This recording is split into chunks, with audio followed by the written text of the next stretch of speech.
graders can be funny too. So I got a bunch of family members here tonight. That's great. That's good. Can I get a round of applause for them? It's good to see some of you aren't in jail still. So I had some realizations recently, and I want to share them with you. The first one was I have no role models. And this explains my jealousy of midgets. Because they always have someone to look up to. Comedy! The second one is, who twisted this up? Look at this. What comedians are on stage just doing this shit? My second one is, it's probably only been bike enthusiasts with antique collecting partners who have ever uttered the phrase, "I love my girlfriend's period cycle." Stone face, dude. I'm sorry. It's like a bike a member of your family or something that you're no funny. No. The third one's actually kind of serious, though. I realized exactly how crazy I am. Exactly how crazy I am, and specifically, it's one tier away from being insane. And that specific tier is a character I invented in my mind. Who never holds anything back. He always does exactly what he's thinking about. And I was at a party once to give you an example, and this guy called me a bitch. And in my mind, I burned his house down with him, sleeping in it. But you'd sympathize with me if you heard the whole story, because I was at this party. I'll tell you the story. It's a little story I like to call the stupidest thing anyone has ever said to me. And it goes like this. I was at this party, I was with my friends, and we walked in, and it was a keg party, and sometimes you gotta pay, sometimes you don't. I mean, sometimes you gotta pay for a cup, and I wanted to be respectful, so I wanted to go find the owner of the place, and I found him sitting on the couch with a friend and a couple girls. And I was like, excuse me, man, do I gotta pay for a cup, or is beer free?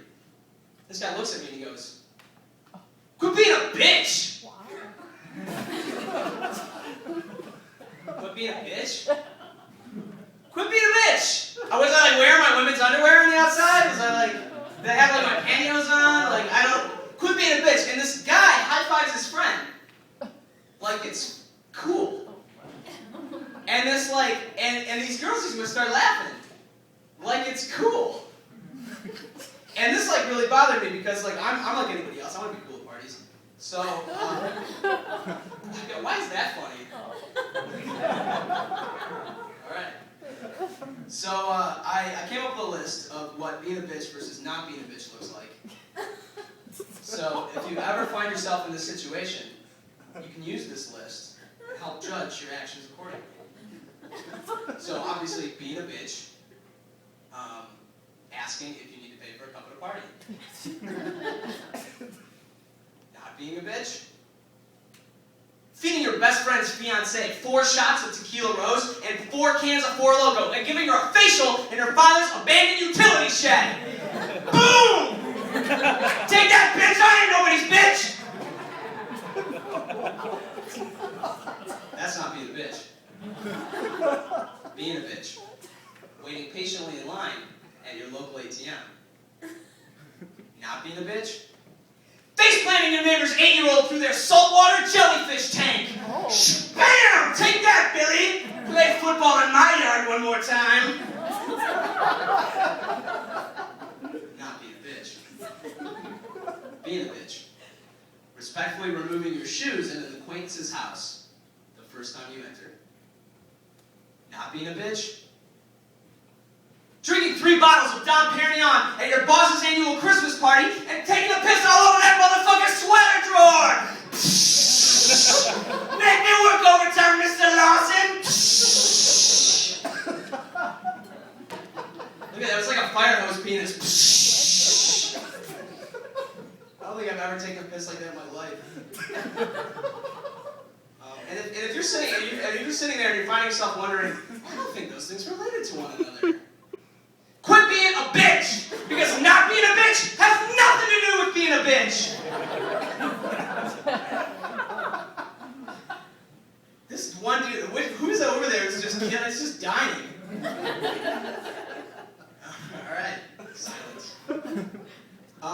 I forgot one more. There's one. It's if you ever do this in your life, you're on the not being a bitch list forever, just for the rest of your fucking life.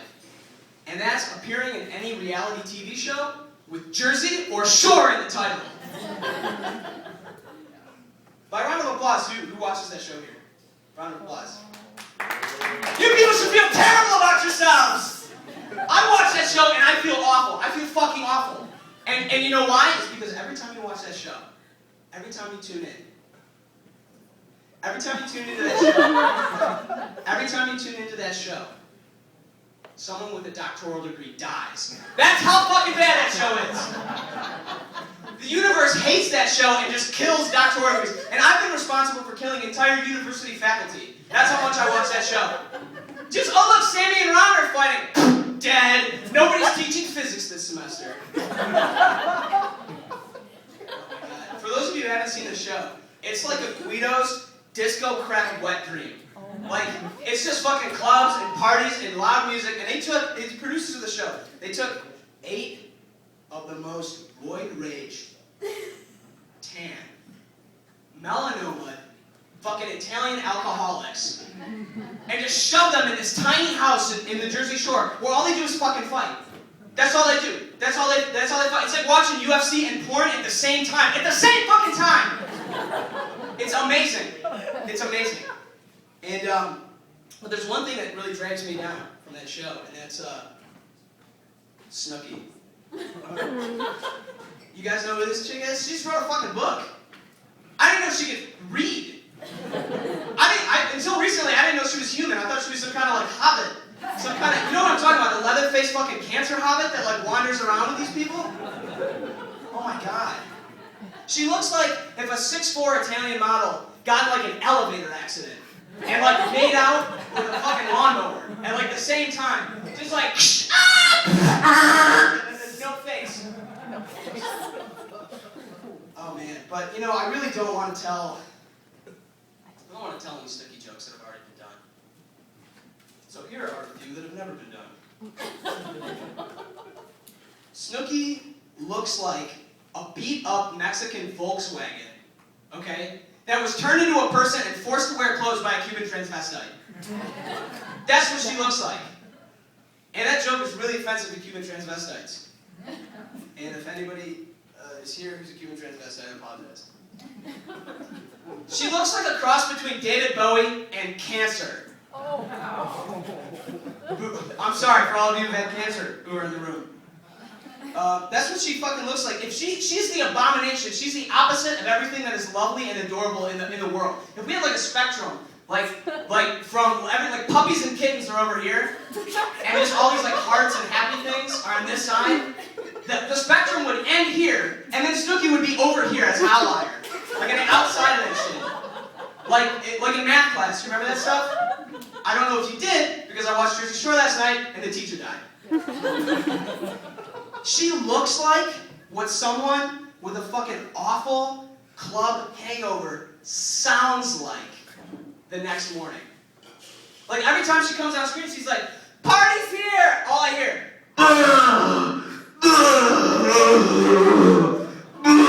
Someone just painful, chest heaving, like awful, hand clenching, toilet bowl vomiting going on every time she walks on screen. Where are the juice heads?